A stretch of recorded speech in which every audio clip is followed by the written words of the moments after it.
নামাজ পড়ছে বুঝলেন, সেজদায় যখন যাচ্ছে মনে হচ্ছে প্যারালাইসিসের রুগী, এমন করে গুড়ি হয়ে যাচ্ছে এরকম করে। হচ্ছে কি হচ্ছে না? আমি একদিন নানির বাড়িতে গেছি, তা গিয়ে নানিকে ডাকছি, নানি কই গো ঘরে আছো? দেখি দরজার ফাঁক দিয়ে এরম করছে, এরম করছে দরজার ফাঁক দিয়ে। যে কি ব্যাপার, কথা গাইছে না অথচ এরম করছে, কি ব্যাপার?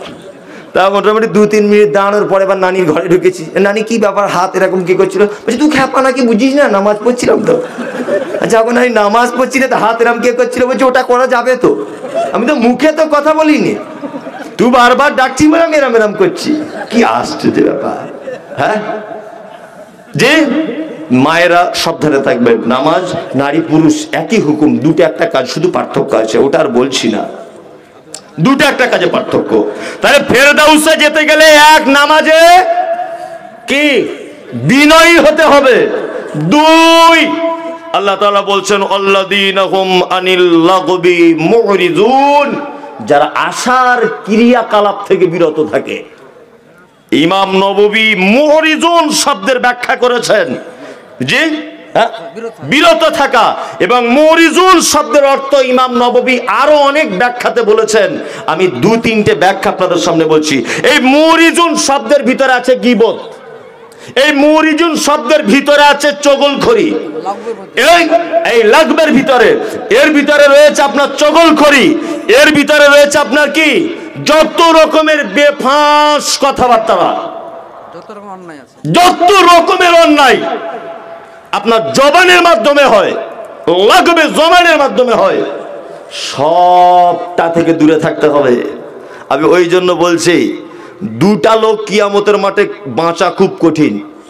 2টা লোকের, এক চায়ের দোকানদারদের আর 2 মুদিখানার দোকানদারদের। এরা যে কিয়ামতের দিনে কি অবস্থায় থাকবে আল্লাহ ছাড়া কেউ জানে না। দিদি বলছে এরা কি অপরাধ করলো? এদের অপরাধ এটা, এরা এই গীবত, পরনিন্দা, চগলখড়ির আসর জমানোর ব্যবস্থা করে। কি বলছি বুঝতে পারছেন না? কি করে? আসর জমানোর ব্যবস্থা করে। দোকানের সামনে 2টা চেয়ার পেতে দিল, আর বসে বসে 1 কাপ চা খায় আর 6 কাপের গল্প ঝাড়ে। ওর বউ এই করেছে, ওর মেয়ে কাল এই করেছে, ওর বেটা এই করেছে, ও মনে হয় লটারিতে টাকা পেয়েছে, এ হঠাৎ করে 2তলা বাড়ি করলো কি করে বল দেখি, এই সব নানান কথাবার্তা। না হয় কি হয় না? বাস্তব বলছি না অবাস্তব? আরে ওই জন্য হাসার আগে একটু বুঝেন কথা, হাসির কথা নাকি এগুলো? তো হাসির কথা নয়, শেখ যেটা বলছেন আপনি বুঝতে থাকুন যে এই যে কথাগুলো আমরা বাস্তবে করছি কি করছি না করছি।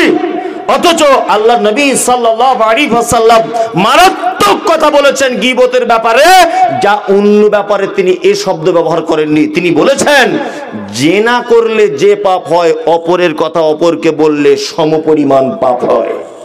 কথা বেশি, আল গীবাত আসাদ্দু মিনাজ। কি বলছি বুঝতে পারছেন না? আর একটা কথা মাঝখানে বলে রাখছি, গীবত কাকে বলে এটা ছোট করে জেনে নেন। গীবত সত্য কথা না মিথ্যা কথা? সত্য কথা, মিথ্যা না। গীবত সত্য কথা। এই লোক চুরি করেছে, সত্যিই করেছে, এই কথাটা আমি এই লোকের সামনে বলছি, সত্যি কথাটাই বলছি, এটার নাম গীবত। কেন? উনি শুনলে একটু কষ্ট পাবেন যে আমি চুরি করলাম, মমতাজুল সাহেব দেখতে পেয়ে গেল, আমার কথাটা বলে দিল, মান সম্মানে পড়বে কি পড়বে না? এর নাম গীবত। আর যদি উনি চুরি না করেন, ওনার কথাটা এই লোকটাকে যদি বলি, তাহলে এর নাম অপবাদ। অপবাদ, তোহমাত। জি, আপনাকে একটা কথা এবার ভালো করে বলছি, শুনে নেন। দোকানে বসে, বাজারে বসে, এখানে ওখানে বসে অবশ্যই পরের কথা থেকে বলা থেকে বিরত থাকুন। এতে যে কত বড় পাপ, আপনাকে একটা হাদিসের অংশের একটা ছোট্ট অংশ আপনাকে শোনাই। কি? আল্লাহ নবী সাল্লাল্লাহু আলাইহি ওয়াসাল্লাম মিরাজের রাত্রিতে জিবরিলের সঙ্গে মিরাজে যাচ্ছেন। জি, মিরাজে যাচ্ছেন। তা মিরাজে যেতে যেতে অনেক লম্বা ঘটনা, তিনি একটা দৃশ্য দেখতে পেলেন যে রক্তের নদীতে একটা লোককে যেন হাবুডুবু খাচ্ছে, আর লোকটা রক্তের ফুটন্ত নদী থেকে তার পাড়ে আসার জন্য যেন বারবার চেষ্টা করছে। আর আমি ফেরেশতাদেরকে দেখলাম কুইন্টাল কুইন্টাল পাথর নিয়ে দাঁড়িয়ে আছে। লোকটা যখন ওই রক্তের নদী থেকে পাড়ে আসার চেষ্টা করছে, ফেরেশতারা আবার তার মাথায় মেরে দিচ্ছে পাথর, তার মাথাটা ভেঙে চৌচির হয়ে যাচ্ছে, আবার লোকটার সাথে সাথে মাথাটা জয়েন্ট হয়ে যাচ্ছে, আবার লোকটা চলে যাচ্ছে। জিবরিল আমিনকে জিজ্ঞাসা করছেন, আল্লাহর নবী কে লোকটা? বলছে আপনারই উম্মতের ওই লোক, যে লোক সুদখোর। আমাদের এখানে হয়তো মুর্শিদাবাদে এসব সিস্টেম নেই, সুদে টাকা পাকা সব ব্যাপার আছে নাকি? আছে? আছে না। তবে আমরা সুদখোর কাকে বলি? একটা গোপন সুদখোর ধরাচ্ছি আপনাকে, ধরুন। জি, গোপন সুদখোর ধরাচ্ছি আপনাকে একটা। আমি একজন গরুর ব্যবসায়ী, এ একজন গরুর ব্যবসায়ী। আমি একে টাকা দিই, ও আমার থেকে টাকা নেয়। আমাদের দুজনেরই গ্রামের লোক নাম রেখেছে সুদখোর, তাই তো? ব্যাংকে বই আছে 3 লাখ টাকা, যে 1 বছর জমা আছে। তুমি জানো যে ব্যাংকের বই যখন আপডেট করো তখন ওই বইয়ের ভিতরে একটা একটা ঘর আছে, কত টাকা তুলেছো তার ঘর আলাদা, কত টাকা দিয়েছো তার ঘর আলাদা, আর এই 3 লাখ টাকার ক টাকা সুদ হয়েছে এই ঘরটা আলাদা। একটা লোক বলুন যে 1 বছরের সুদের টাকাটা বার করে ফেলে দিয়েছি, একটা লোক বলুন, বলুন। একজন, দুইজন, আর কেউ? 3 জন, 4 জন, 5 জন, আর কেউ? তাহলে আপনিও তো সুদ খাচ্ছেন। কথাটা ভুল বললাম না ঠিক বললাম? আপনিও তো তাহলে সুদখোর। 1 লাখ টাকায় যদি আপনার বছরে 700 টাকা দেয়, তাহলে বছরে আপনার 2100, মানে 3 বছরে 2100 টাকা ধরে নেন হলো। 2100 টাকা কবে আপনি বার করে দিবেন এইটা আগে বলুন। কাল সকালেই ব্যাংকে চলে যান। কি বলছি বুঝতে পারছেন? অত সহজ নয়। এই বলেছে নিজের বডিটাকে আগে কন্ট্রোল করুন, কোরআন আর হাদিসের অনুযায়ী চালনা করার আগে চেষ্টা করুন, তারপরে রাষ্ট্রের কথা ভাববেন, তারপর নরেন্দ্র মোদীকে গাল দিবেন আর মমতা খালাকে গাল দিবেন। আপনার নিজেকে আগে গালাগালিটা দেন যে আমি মুসলমান করে জন্মগ্রহণ করলাম, আমার দেহটা, আমার বডিটা এখনো পর্যন্ত হাদিস এবং কোরআনের মানদণ্ডে পরিচালনা করতে পারলাম না।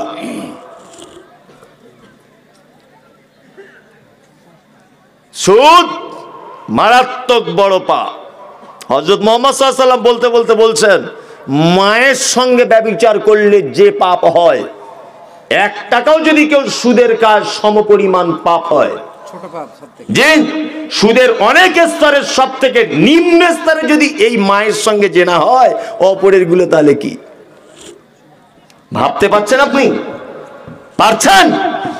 শুনুন, আপনাকে আবার বলছি, আল্লাহ নবী সাল্লাল্লাহু আলাইহি ওয়াসাল্লাম বলছেন, আমাকে আরেকটু আগে নিয়ে যাওয়া হলো। একজন লোককে দেখলাম, তার হাতের নখগুলো যেন তামা দিয়ে যেন তৈরি করা হয়েছে। ওই লোকটাকে দেখতে পেলাম, তার মুখের চামড়া, তার বুকের চামড়াগুলো যেন, গোস্তগুলো ছিঁড়ে ছিঁড়ে যেন ফেলতেছে। আমি জিবরিলকে বললাম, ওই লোকটি কে, যে লোকটি তার নখ দিয়ে নিজের বুকের গোস্তগুলো ছাড়িয়ে দিচ্ছে? জিবরিল বললেন, ও দয়ার নবী, এটা আর কেউ নয়, এটা আপনার উম্মতের ওই লোকটা যে এক অপরের কথা চুগলখড়ি করত, গীবত করত, পরনিন্দা করত। এই লোকটার কিয়ামত পর্যন্ত এই রকম সাজা হতেই থাকবে, হতেই থাকবে, হতেই থাকবে। কাল সকাল থেকে ছাড়া যাবে অন্তত ইনশাল্লাহ বলুন।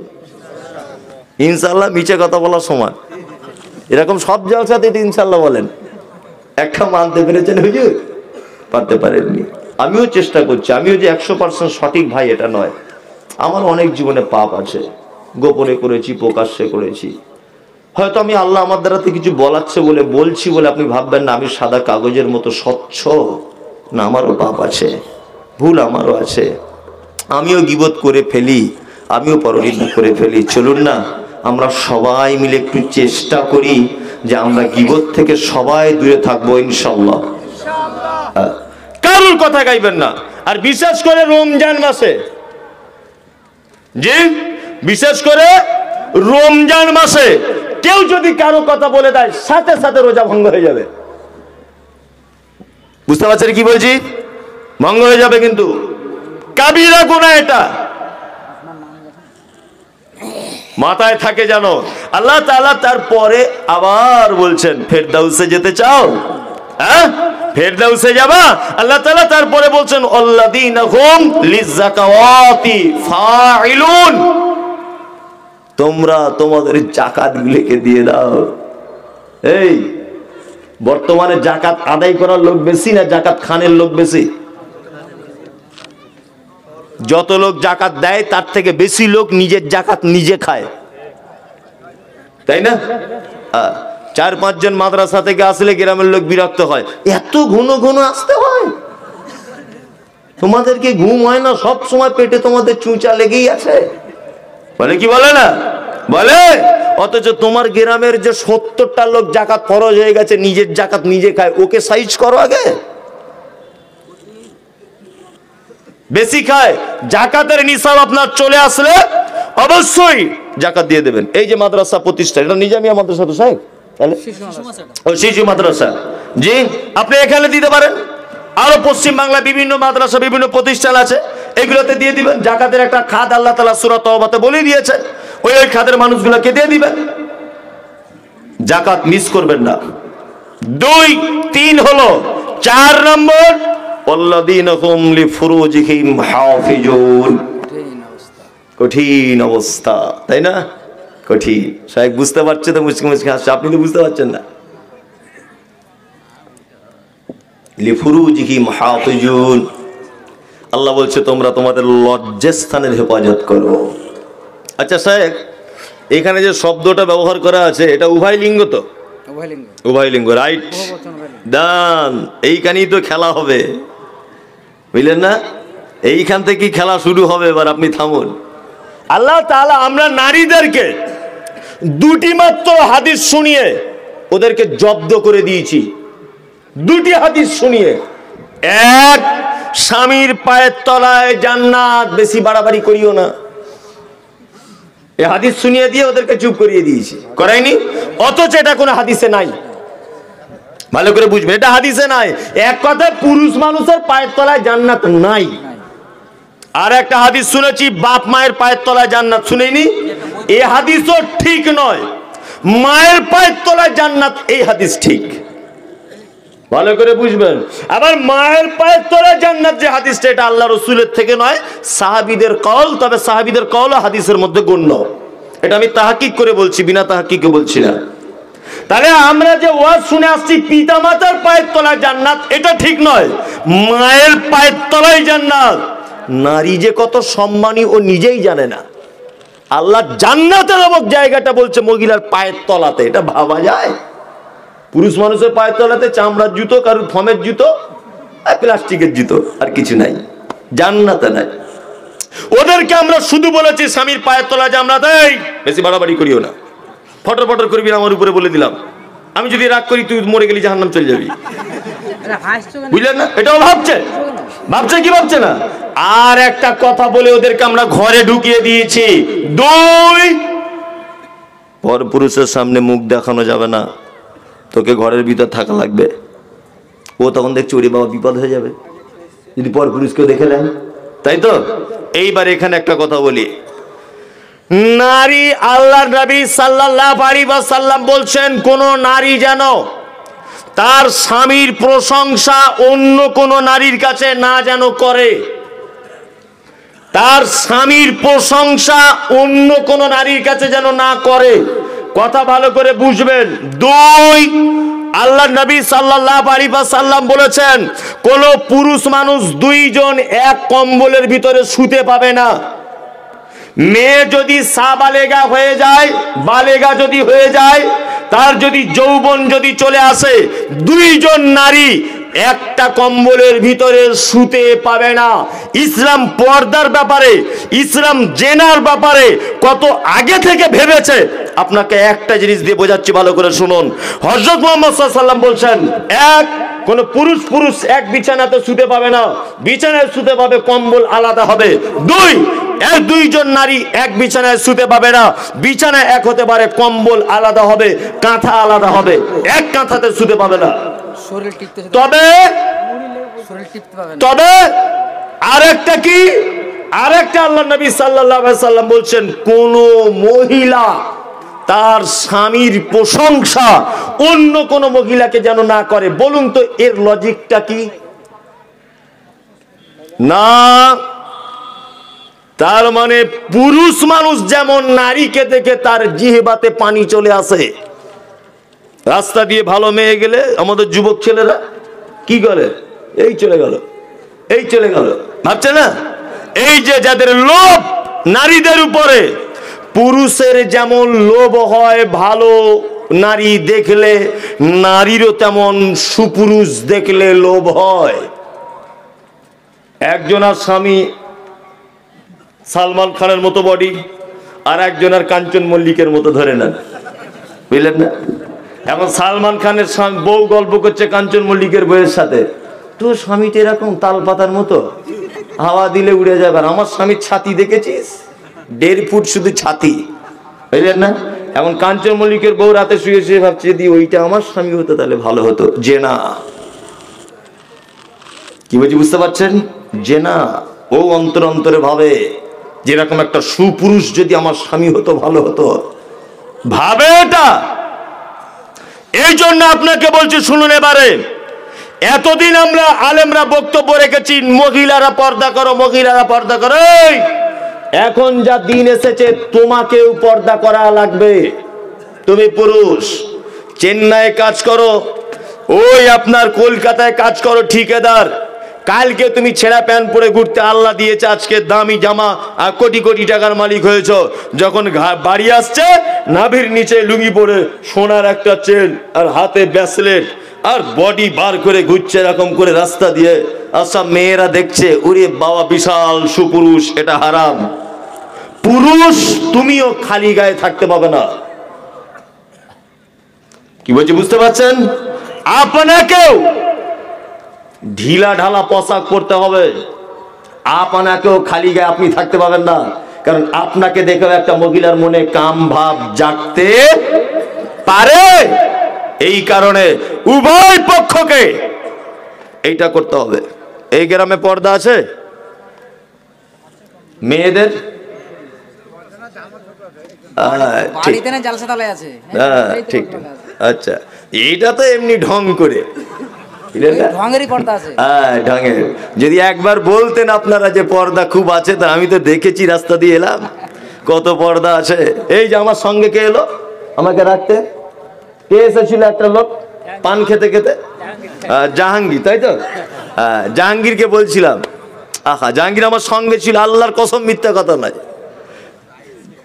একটা মেয়ে জামা পড়েছে, তা মাটিতে মোটামুটি 1 বিঘা জামাটা পরিষ্কার করতে করতে যাচ্ছে, ঝাড়ু দিতে দিতে, ওড়না নাই। তা আমি ওকে বলেই দিলাম যে, খালা নিচের জামাটা কেটে তো একটা ওড়না করতে পারতে,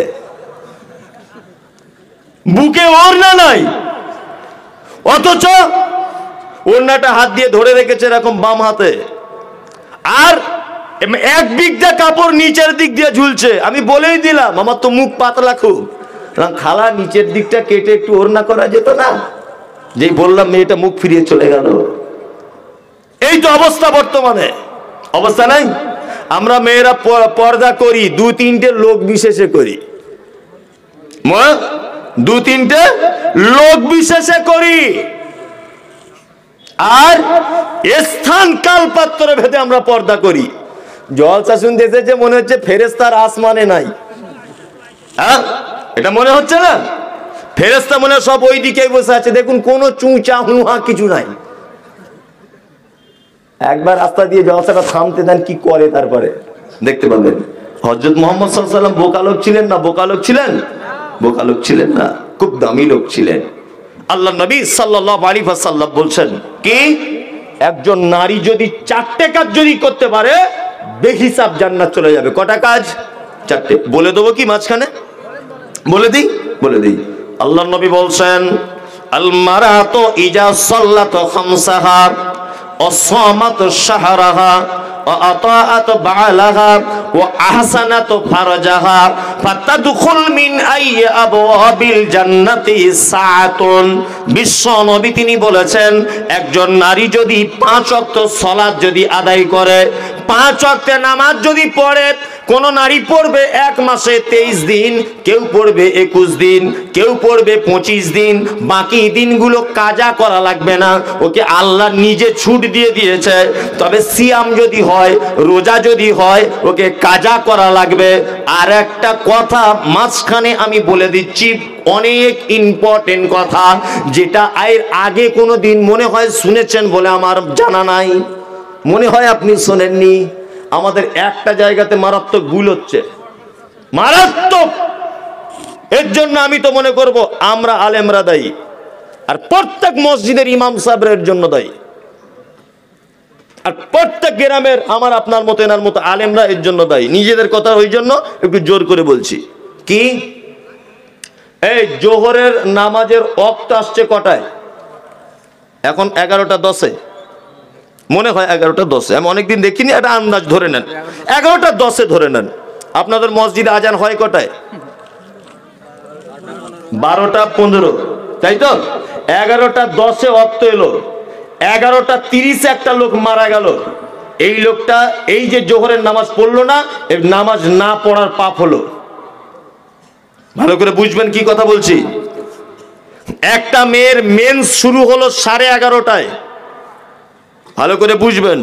11:10 জোহরের ওয়াক্ত আসছে, 12:30টার সময় ওর মেন্স শুরু হচ্ছে, 11:30টায়। তাহলে ও মাঝখানে টাইম পেল কত মিনিট? 20 মিনিট। এই 20 মিনিটেও জোহরের নামাজ যে পড়লা, এই নামাজটা ও নামাজ না পড়ার সাজা গ্রহণ করবে। এর জন্য দায়ীকে ইমাম সাহেব, মুয়াজ্জিন ভাই, গ্রামের আলেম ওলামারা। ওই জন্য বাংলাদেশ, ভারত, পাকিস্তান এই 3টে দেশ বাদ দিয়ে পৃথিবীর সমস্ত দেশে আউয়াল ওয়াক্তে মুয়াজ্জিনরা মসজিদে আজান দেয়। কি কথা, কত আমি গুরুত্বপূর্ণ, কত গুরুত্বপূর্ণ কথাটা বলেছি, এটা আপনার মাথায় ঢোকেনি। 11:30টায় যদি একটা লোক মারা যায়, 11:10 ওয়াক্ত চলে এসেছে, এই যে 11:30টায় লোকটা মারা গেল, এই যে জোহরের নামাজ পড়লো না, এর হিসাব দেওয়া লাগবে আল্লাহর কাছে। কিন্তু এই যে নামাজ এমনিতে পড়লো না তা নয়, মসজিদে আজান হয়নি বলে পড়েনি। কি বলছি বুঝতে পারছেন না? ওই জন্য অবশ্যই প্রত্যেক মসজিদের কর্তৃপক্ষের কাছে বিনীত অনুরোধ, নামাজ একদম ওয়াক্তে বাই ওয়াক্ত 5 মিনিট 7 মিনিট যোগ করে দিয়েই আজান দেওয়ার চেষ্টা করবেন। 11:05 যদি ওয়াক্ত, 11:10 যদি ওয়াক্ত আসে, 12:30টায় কোনো মসজিদে আজান, আবার কোনো মসজিদে 1টায় আজান। জি, এইটা হচ্ছে কি হচ্ছে না? ওই যে বলছে মুনিসিপালি আসবে, ওটাই উদ্দেশ্য, ওটাই মেন ব্যাপার। কিন্তু ওইসব করিয়েন না ভাই, অবশ্যই এটা করিয়েন না। সাইকেলে পানি দেন, আপনি বিয়াদবি মাফ করবেন না। ঠিক আছে তো? না না, আপনি বড় মানুষ। এই তো জি না, বেশি বড় হয়ে গেল। না না না না, জি না, একদম নয়। তাহলে যে কথা বলছিলাম, আপনি এই ব্যাপারগুলোতে একটু লক্ষ্য রাখার চেষ্টা করবেন। জি হ্যাঁ, জি। আল্লাহ নবী সাল্লাল্লাহু আলাইহি ওয়াসাল্লাম নারীদের বলছেন, 1 সালাত আদায় করবে, 2 কি করবে? অসামাত শাহরাহা, 1 মাস রোজা রাখবে, 3 আতাআত বালাহা, স্বামীর সেবা করবে। আপনাদের করে তো স্বামীর সেবা? ওই একজন এরকম এরকম করছে, মানে বেচারা খুব বিপদে আছে। স্বামীর সেবা করা মানে ধুলাই দেয়, ধুলাই। হ্যাঁ, তাই নাকি? হ্যাঁ। মাশাআল্লাহ। একজন আমার হাত এরকম করছে, মানে খুব বিপদে আছে বেচারা। সকালে একটু যাবেন ওর বাড়িতে, বুঝলেন না, একটু বিচার টিচার করে দিয়ে আসবেন, ঝামেলা কি। আর চাচি, তুমি যদি এখানে থেকে থাকো, মা আমার, চাচাকে একটু বুড়ো বয়সে কষ্ট দিও না। আরে চাচা এরকম এরকম করছে, মানে খুব বেচারা টেনশন আছে। যাই হোক, স্বামীর সেবা। আল্লাহ নবীর আর আয়েশার কি প্রেম ছিল, আল্লাহু আকবার। একটা হাদিসের অংশ বলবো আপনাকে, বলি। আম্মা জান আয়েশা বলছেন, যে গেলাসে আমি পানি পান ও করিতাম, পান করা হয়ে গেলে নবীকে দিতাম, দেখিতাম আমিও গো নিজ নয়নেতে, ওখানে মুখ লাগায়া নবী পান করিতেন। গোস্ত খেয়ে হাড্ডিগুলো ফেলিয়া দিতাম, চুষে চুষে খেত নবী চোখেতে দেখিতাম। আল্লাহু আকবার। আম্মা জান আয়েশা বলছেন, আল্লাহর নবী আমাকে এত ভালোবাসতেন, আমি গিলাসে যে জায়গাটায় মুখ লাগিয়ে পানি পান করেছি, আল্লাহর নবীকে দেখেছি ওই জায়গাটায় মুখ লাগিয়ে আবার নবী পান করেছেন। আমি আল্লাহর নবীকে দেখেছি গোস্তটা ফেলে দিয়েছি, হাড্ডিটা ফেলে দিয়েছি, গোস্ত খেয়ে নিয়েছি। বিশ্ব নবীকে দেখেছি ওই হাড্ডিটা আবার মুখের ভিতরে দিয়ে চিবিয়ে চিবিয়ে রস বার করে করে নবী আমার খেতে। এত প্রেম আছে। আচ্ছা আচ্ছা, আমরা শরবত খাওয়াই। জি, আপনার তো বিড়ি খেয়ে খেয়ে মুখের গন্ধতে ঘুম হয় না। হারামখোর সারা দিন বিড়ি টানছে, ফুক ফাক করে বিড়ি টানছে সারা দিন। আবার অনেক লোক আছে, ও মসজিদে যখন যাবে ফজর আজান দিয়েছে, সালাতু খায়রুম মিনান নাওম, ওর উচিত ছিল মেসওয়াক দাঁতন করতে করতে মসজিদে যাওয়া। ও হারামখোর ওর স্ত্রীকে বলছে, কি গো খাদিজার মা, বিড়ি দিয়েছিল একটা কথা রাখলাম বলে তো, মাথা চুলকে দিয়েছে। বউ তখন বলছে, দেখো ডান দিকের বালিশের কোনাতে দেখো, ঘর ঘর করিও না তো। ও বিড়ি ধরালো বাড়িতে, মসজিদের গেটে গিয়ে ফেললো, আর মসজিদে গিয়ে কাতারে দাঁড়িয়ে গেল। আহা, ফেরেশতারা মনে হয় পালাবের মুখের গন্ধ শুকে। ফেরেশতারা ভাববে যে কি চিজ ঢুকেছে এবারে, বাসি মুখে ওর বউ ওর সংসার করে কি করে, আমি এটাই ভাবি। আমি তো বাসে ট্রেনে উঠলে নিজেই থাকতে পারি না। হ্যাঁ, ছি ছি ছি ছি। এই একটা নতুন কথা আপনাকে বলে দিয়ে যাচ্ছে, শুনুন। নতুন নয়, আগে বলেছি, আবার আজকের জন্য আপনাদের কাছে নতুন। আচ্ছা, হযরত মুহাম্মদ সাল্লাল্লাহু আলাইহি ওয়াসাল্লামকে জিজ্ঞাসা করা হচ্ছে, আল্লাহর নবী জান্নাতে গেলে প্রথম কি খেতে দেওয়া হবে? বিশ্ব নবী বলছেন, মাছের কলিজা ভুনা করে খেতে দেওয়া হবে। সাহাবীরাও কেমন ছিলেন দেখুন। সাহাবীরা আবার বলছেন, আল্লাহর নবী এটা তো সকালের নাস্তা হলো, ঢুকেই দুপুরবেলা খিদে লাগলে কারে আল্লাহ কি দেবে?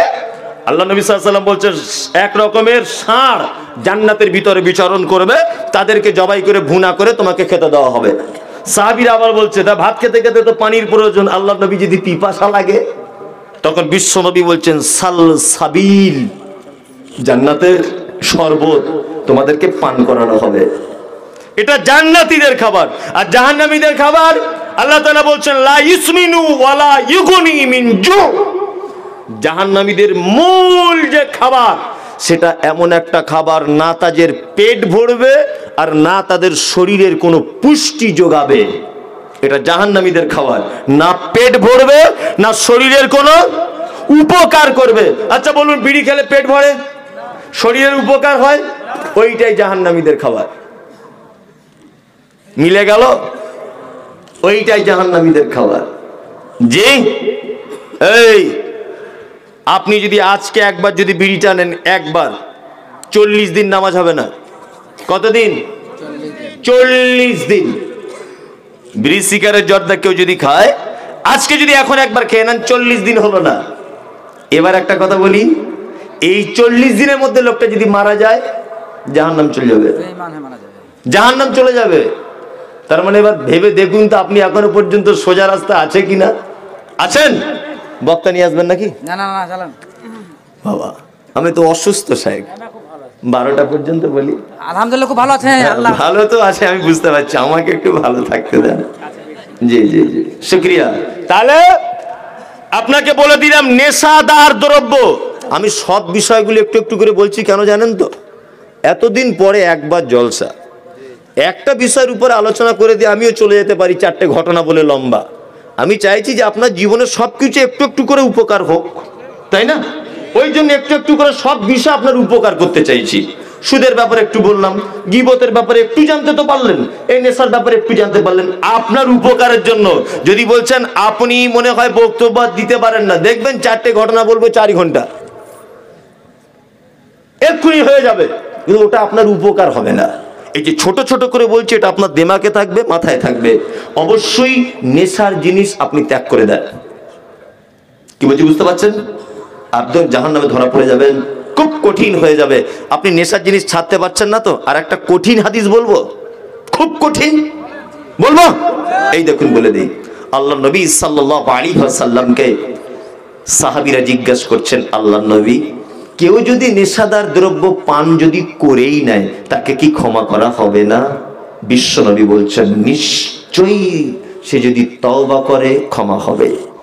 সাহাবীরা কেমন প্রশ্ন করেছেন আমাদেরকে সহজ করার জন্য, আল্লাহু আকবার। সাহাবীরা বলছেন, আল্লাহ নবী, লোকটা যদি দ্বিতীয়বার আবার যদি পান করে? আল্লাহ নবী সাল্লাল্লাহু আলাইহি ওয়াসাল্লাম বলছেন, লোকটা যদি দ্বিতীয়বার আবার তওবা করে ক্ষমা হয়ে যাবে। সাহাবীরা বলছেন, আল্লাহ নবী, লোকটা যদি তৃতীয়বার আবার যদি পান করে নেশার জিনিস? বিশ্ব নবী বলছেন, তাকে আর ক্ষমা করা হবে না, তাকে জাহান্নামের ভিতরে ঢুকিয়ে দেওয়া হবে।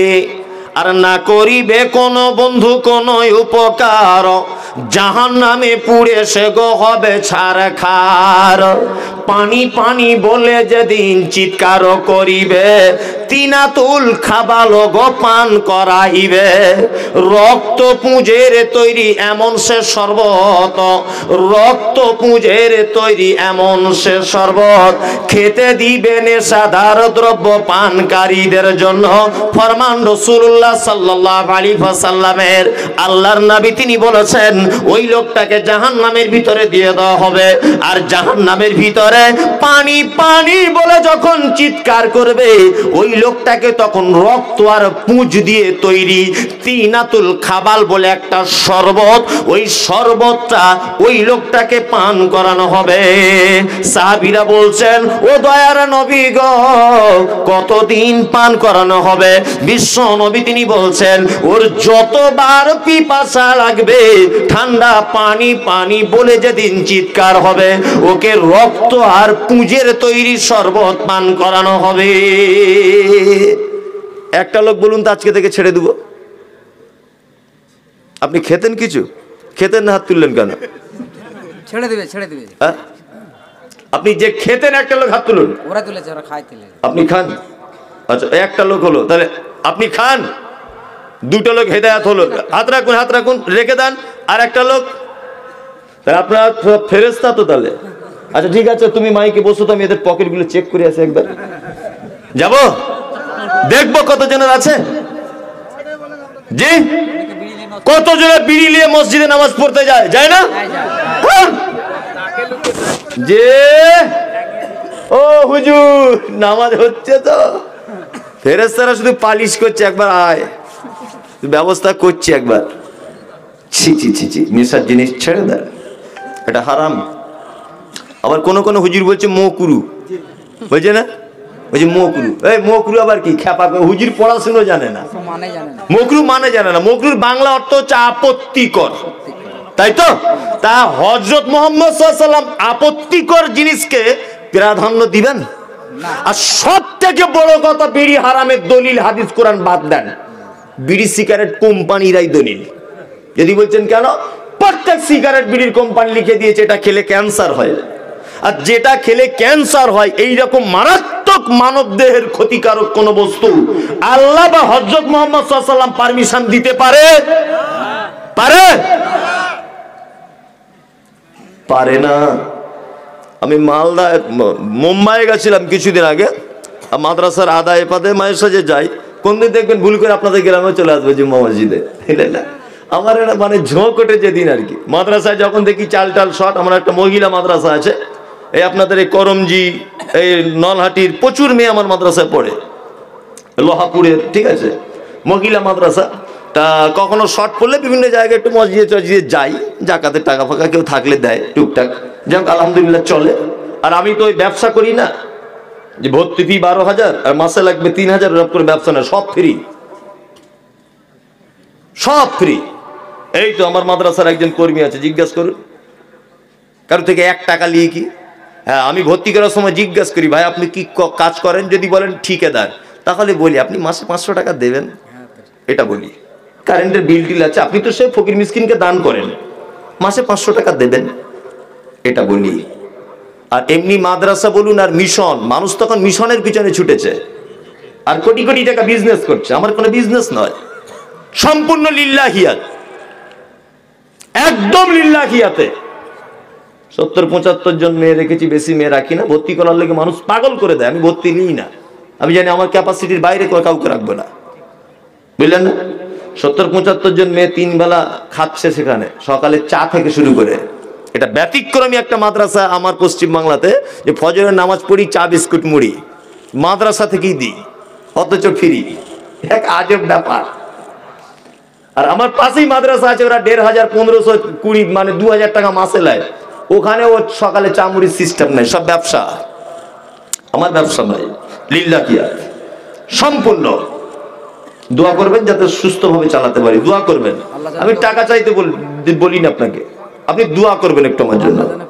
জি, আল্লাহ যেন দিনের জন্য আমাকে কবুল করে, এই দোয়াটা করবেন। তা যে কথা আপনাকে বলতে এসেছিলাম, যে আপনার কাছে বিনীত অনুরোধ যে আপনি দয়া করে নেশাদার দ্রব্য ত্যাগ করুন। আমি মুম্বাই গেছি, মুম্বাই থেকে ফিরছি, ইগতপুরি বলে একটা স্টেশন আছে, যারা বোম্বে গেছেন জানেন, ট্রেনে করে। ইগতপুরি, ওই পাহাড়ের ভিতর দিয়ে যখন ট্রেনটা ছোটে, ইগতপুরি। তা সিগন্যালের কারণে ওখানে ট্রেনটা দাঁড়িয়ে আছে 2-3 ঘন্টা। তা আমি ট্রেন থেকে নেমে একটু পায়চারি করছি, তা দুটি ছেলে দেখছি এরকম এরকম করছে, এরকম করছে। তাই বলছি, বাবু क्या हुआ आपका, कुछ खो गया, কি হয়েছে তোমাদের, কিছু হারিয়ে গেছে? তখন আমার দিকে ফিরে বলছে, হুজুর নেই নেই নেই, কুছ নেই হুয়া। তো ওদের এই কুছ নেই হুয়া দেখে বুঝতে পেরে গেছি 100% বাঙালি। বলছে, তোমাদের বাড়ি কোথায়? বলছে, বাড়ি ওদের মুর্শিদাবাদে। আপনাদেরই জেলার ঘটনা বলছি। মুর্শিদাবাদ কোথায়? না লালগোলা। কোন গ্রামে বল? তো অমুক গ্রামে। বলছে, আমাকে চিনিস? বলছে, না চিনি না। তাহলে তুই আমাকে যখন চিনিস না, তাহলে তুই বেশি মনে হয় দেশে থাকিস না, বিদেশে বেশি থাকিস। যাই হোক, তা কিছু হারিয়েছে তোদের, টাকা পয়সা বল, আমি 200-500 টাকা দিচ্ছি। বাড়ি গিয়ে আবার আমার সঙ্গে দেখা হবে, তোর আব্বাকে বলবি যে অমুক মৌলভী সাহেবের কাছে নিয়েছি, বাড়ি গিয়ে ফোন পেতে টাকাটা ঢুকিয়ে দিবি। তা একটা ছেলে বলছে, হুজুর লজ্জা লাগছে, কি করে বলি বলেন তো? যে কেন? বুঝছে, বলা যাবে না। বল না। যে চমকে দিয়েছি তখন বলছে, হুজুর আমরা দুজন বিড়ি খাই, তো বিড়ি শেষ হয়ে গেছে, এত নেশা চেপে গেছে, নিয়ে বিড়ির পাছাটা খুঁজছি, যদি প্ল্যাটফর্মে একটা পাই 2 টান নিব। বুঝলেন না? আমাকে বলছে, একটা বিড়ির পাছাও যদি পাই 2 টান নিব হুজুর। এটা আপনাকে লজ্জায় বলতে পারছি না, ওই জন্য একটাও বিড়ির পাছাও পাচ্ছি না, এত নেশা চেপে গেছে। অনেক মানুষ আছে বলছে বিড়ি না খেলে পায়খানা হয় না, বলছে না? এগুলো সব হারাম, এর থেকে দূরে থাকবেন। অবশ্যই বিশ্ব নবী জানাবে রাসূলুল্লাহ সাল্লাল্লাহু আলাইহি ওয়াসাল্লাম একজন নারীর ব্যাপারে বলেছেন, ও আহসানাত ফারজাহা। এই যে মেন কথাটা বলার জন্য এত দূর ঘুরপাক খেলাম, কি আল্লাহর নবী বলছেন নারী জান্নাতে যাবে, তার 4 নম্বরের কারণ হলো ও আহসানাত ফারজাহা, লজ্জাস্থানের হেফাজত করবে, পর্দা করবে। সারা পৃথিবীতে কোথায় কোথায় নারী দেখবেন, কোথাও বাঁচার রাস্তা নাই। আপনাকে একটা ছন্দের মাধ্যমে শুনিয়ে দিই, এই এলাকায় কোনোদিন আসি নাই, নতুন এসেছি বলে দিয়ে যাচ্ছি। আমার ছন্দগুলো সব ওই ভাই সাহেব মুখস্থ করে রেখেছে, মানে আর কিছুদিন পরে আমাকে আর লোক ডাকবে না, বড় বিপদ হয়ে গেছে। বলছে, হুজুর আপনি যা বলেন আমার সব মুখস্থ হয়ে গেছে। আমি আলহামদুলিল্লাহ, বয়সকালে তো আমাদের মুখস্থটা করেছে। যে কত জায়গাতে নারী আর নারী, বেপরদা নারী। রাগ করো না বলছি আমি, শোনো দিয়া মন, আর কেমন এতে মোদের ঘরে নারীর আগমন। যতই করো নামাজ রোজা, দেখাও পরহেজগারি, বাজারেতে কিনলে শাড়ি সঙ্গে পাবো নারী। আসল নারী মা হাওয়া এলো দুনিয়াতে, ওই নারী হতে এত নারী হিসাবকে বা রাখে। বর্তমানে দেখি শুধু নারীর আমদানি, নারীর ফটোয় ব্যবসা চালায় হাজারো দোকানি, মৌলবী মাওলানা আর হাজি গাজী ভাই। বর্তমানে নারীর হাতে বাঁচার উপায় নাই, রেডিও টেলিভিশন আরো সিনেমা হলে দলে দলে যাচ্ছে পুরুষ নারী আছে বলে, দেশে লাইটা হাতে নিয়ে ঠুকতে যাব কাঠি, ঠোকার আগে তার উপরে আছে নারীর পাটি।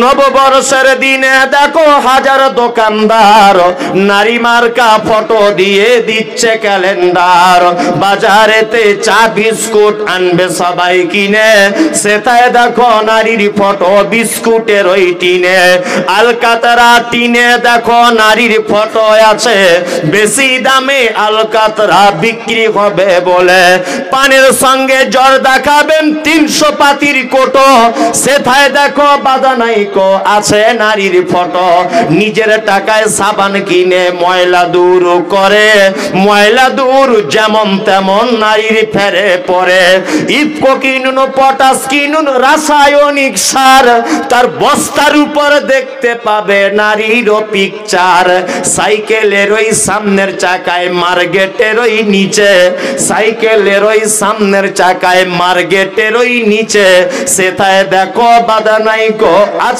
নারীর ফটো আছে। তোর বউকে যায় না দেখা যায় না রাস্তাঘাটে, ওই বউকে দেখবে সবাই ভোটের তালিকাতে। নারে তাকবীর, জোরে জোরে নারে তাকবীর। হাজির বেটার বিয়ে হলো কাজীর বেটির সাথে, বলবো হাজির বেটার বিয়ে হলো কাজীর বেটির সাথে, কাজীর বেটি বলছে আমি যাব সিনেমাতে, হাজির বেটা বলে ওগো বাপ যে আমার হাজি, ওগো বিবি তোমার কথায় কেমনে খবর রাজি, কাজীর বেটি দুঃখ মনে কথা নাহি বলে, হাজির বেটা পড়লো ফেরে বোঝাই কোন ছলে, সিনেমা দেখা মেয়ে মানুষ ঘরে রাখা দায়, অবশেষে রাজি হতে হলো নিরুপায়, হাজির বেটা বলে শোনো শোনো গো সুন্দরী, আমার স্যুট আমার জামা পরো তাড়াতাড়ি, দুই বন্ধুর মতো তারা গেল সিনেমাতে, রাস্তা তাদের জানা আছে সন্দেহ নাই তাতে, বিয়ের আগে কত গেছে হিসাব কে বা রাখে, হলের সামনে দাঁড়িয়ে গেল লাগলো আলোর ছটা, অনেক দিনের পুরাতন বন্ধুর সাথে হলো দেখা, বন্ধু বলে ওরে বন্ধু এটা